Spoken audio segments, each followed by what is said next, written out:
എന്തിനാണ് ഇങ്ങനെ ആർത്തിമൂത്ത് യുദ്ധം ചെയ്യുന്നത്? നമുക്ക് യുദ്ധം വേണ്ട.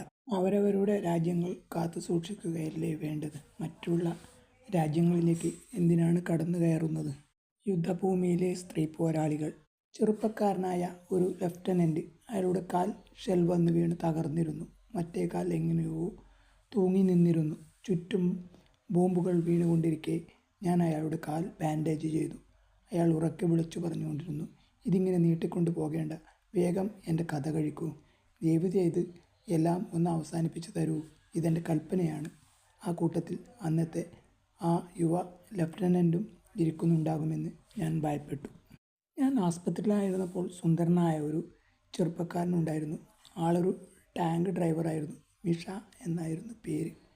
കുടുംബപ്പേര് ആർക്കും അറിയില്ലായിരുന്നു. എല്ലാവരും മിഷ എന്നാണ് അയാളെ വിളിച്ചിരുന്നത്. അയാളുടെ 2 കാലും വലത്തെ കൈയും അറുത്തു മാറ്റേണ്ടി വന്നു. വേറെ വഴിയില്ലാത്ത അവസ്ഥ.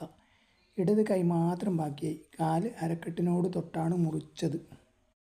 അതുകൊണ്ട് കൃത്രിമക്കാല് വെക്കാനും നിർവാഹമില്ലായിരുന്നു. ഒരു ചക്രക്കസേരയിലിരുത്തി ആരെങ്കിലും അയാളെ തള്ളിക്കൊണ്ടു പോവുകയാണ് പതിവ്. അയാൾക്ക് വേണ്ടി പ്രത്യേകമായി നല്ല ഉയരമുള്ള ഒരു വീൽചെയർ അവരുണ്ടാക്കി.